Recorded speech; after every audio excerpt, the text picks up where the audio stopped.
Welcome back, everyone. Recently, we had the great pleasure of looking through a book of medicine compiled from the Hadith of the Prophet of Islam.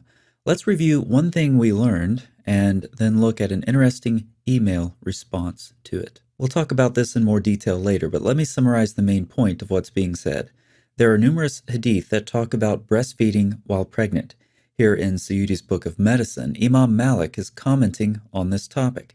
Essentially, the belief is that there is some interaction between menstrual blood and breast milk.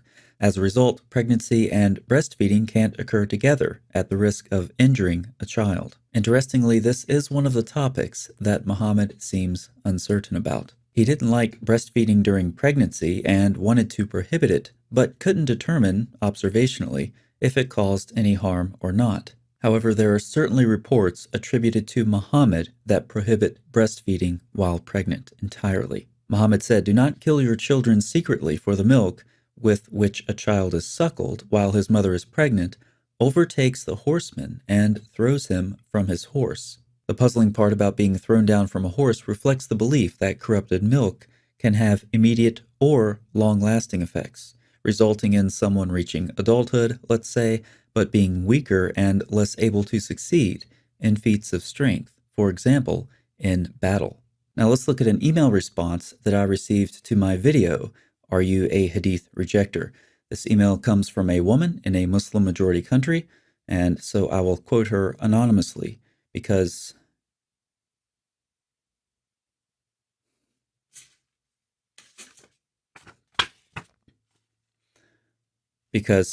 Islam is a religion of peace.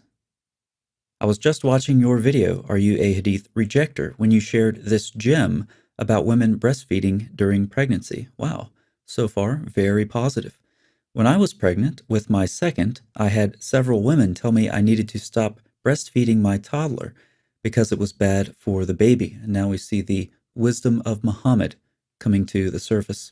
Then when I delivered, the nurse came to check if my milk had come in, and I said yes, because I'm still breastfeeding my toddler. She was horrified, rightly so, and told me I must immediately stop because it was bad for the baby, and it was a miracle that my baby had not died in the womb. Thankfully, I have a brain. Oh, so when she said this gem, she was being sarcastic. Now I see what's happening. Unfortunately, now pay attention to this part. However, this hadith leads to unsafe weaning practices as women wean their babies early when they get pregnant with another, and those in poverty cannot afford formula. So they give their babies cow's milk, mint tea, herbal infusions, and other food and drink that is not safe for an infant. Muhammad's wisdom leads to illness and malnourishment. I want to be very careful at this point to clearly articulate the root of the problem.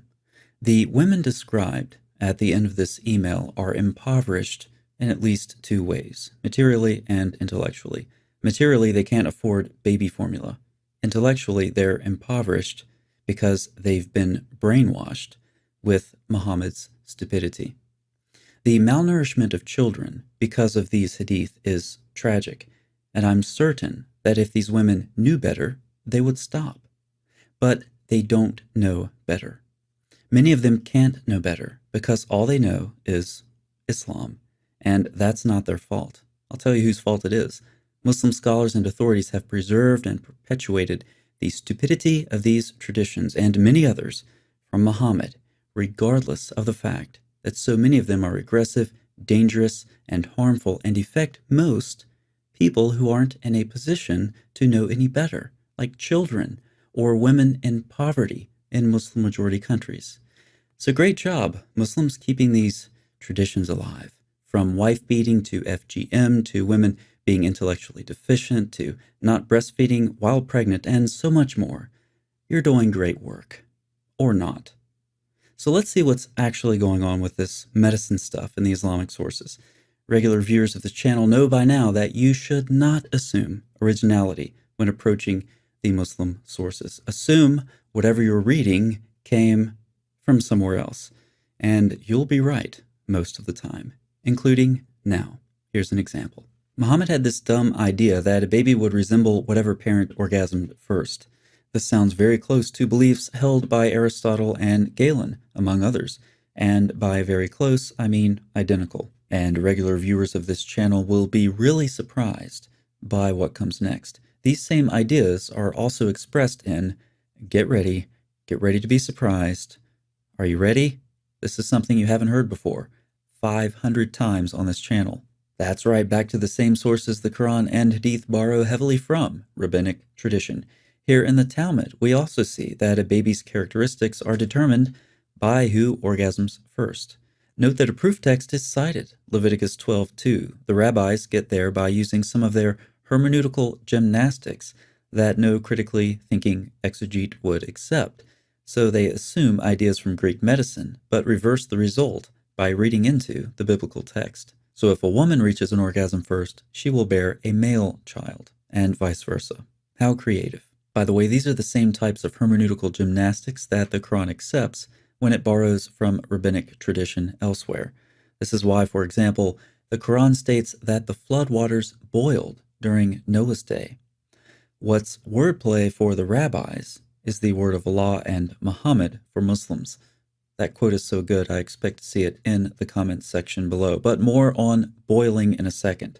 Let's look at another example that illustrates why you should assume unoriginality in the Islamic sources. According to the Quran, humans are created from spurting water that comes forth from a place between the spine and the ribs. This meshes well with the Quran's view that every living creature was created from water. Two things to notice in Surah 86, water and a place between the spine and ribs.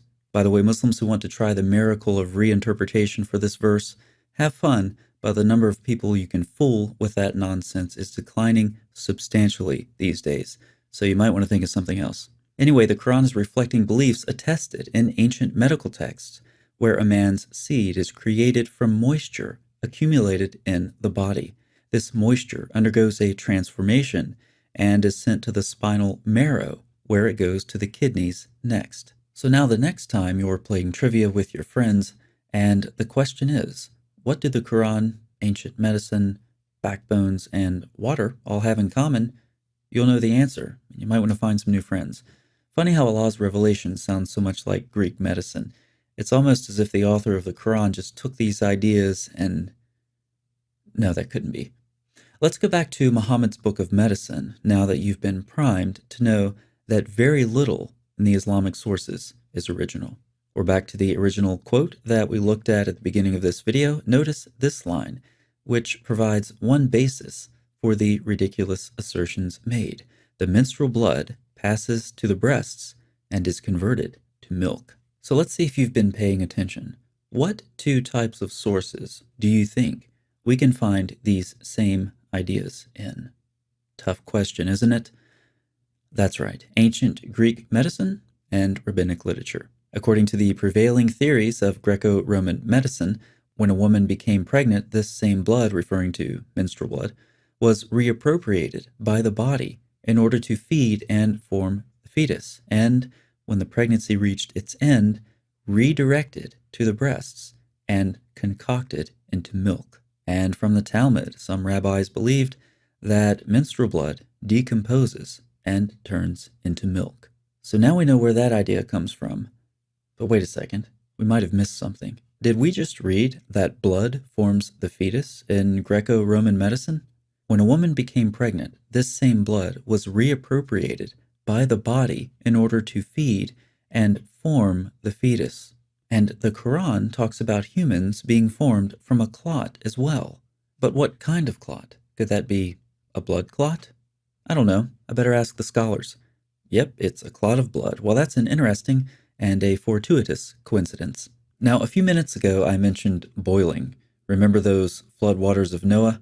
Just for your information, the mechanism that transforms blood into milk is heat, according to some of these ancient authors. So Aristotle believed that when menstrual blood passes through the heart on the way to the breasts, it was heated by the heart and turned into milk. But aside from all that, since menstrual blood and milk are so closely connected in this world of thought, corruption of these fluids is possible and can harm the child. According to Muhammad, Ironically, as we've seen, this hadith actually results in children being harmed, malnourished in the Muslim world. Now let's look at a comment responding to the same video on hadith rejectors. First of all, notice that this person attempts to apply the label given to him by Marxist identity politics. Maybe if he calls me an Islamophobe, it will signal that he is a member of the oppressed and that I should stop criticizing his worldview. On the contrary, anyone who uses this word with me automatically reduces their credibility by 50% if I'm in a good mood, and I'm rarely in a good mood. But on to the defense. I'm criticizing the hadith because the Quran has no fault. This is a defense being used with increasing frequency as the hadith are being rejected. Now, this channel has dozens of videos criticizing the Quran from numerous angles, but if Muslims want to put their blindfolds on, earplugs in, and bang away on their keyboards in the comments section and ignore all of that while proclaiming that the Quran is unassailable, well, that's your choice to keep your head buried in the sand. But everyone else realizes that you should not try to fall back on the Quran when the weakness of the hadith is exposed. Yes, even on and especially on the subject of science. Think about it. The Quran, the book that teaches that humans are made from spurting water that comes from the backbone. That's your defense, Muslims? You want to retreat from the hadith's knowledge of biology to the Quran? Seriously? Okay, have it your way. The Quran doesn't tell us anything specific about breast milk. This makes me as sad as the verses on adult breastfeeding being removed from the Quran, since anything the Quran would have said about breast milk itself would have been equally entertaining. But the Quran gets very close to our main topic for this video, uncomfortably close for Muslims. First, notice the utter lack of nuance, pun intended because we're getting ready to talk about cow's milk. The utter lack of nuance in these verses. Whether it's a woman, a cow, or a bee, the Arabic word is the same, translated belly. A woman carries a baby in her belly. Cows have milk in their bellies. A bee makes honey in its belly. So let's see what Allah is saying about cow bellies in Surah 16. Now, once again, I am not a Muslim scholar, so let's ask the scholars. Help us out, Ibn Kathir. And surely in the cattle is a lesson for you. We give you to drink from what is in their bellies? Between excretions and blood, pure milk, pleasant tasting to the drinkers. Sure does sound like milk is stored in the belly of a cow. Here's what Ibn Kathir gets from this verse. It, referring to milk, is between excrement and blood in the belly of the animal, in this case, the cow. So it seems that milk is stored in the belly of the cow. Let's read further. The blood goes to the veins and the milk goes to the udder, and blah, blah, blah, blah, blah. None of them gets mixed with another after separating, and none of them is affected by the other. Oh, this is the sign. Look how Allah keeps the milk and the excretions and the blood all in the stomach of the cow, but separate. What a miracle. Let's fact check Ibn Kathir and the Quran using a kids' science website. I thought a kids' science website would be appropriate since Muhammad loved children so much that he slept with one. As plant material and other stuff moves through the other chambers of the stomach and into the small intestine, nutrients and excess water are absorbed into the bloodstream and then circulate to the mammary gland in the udder.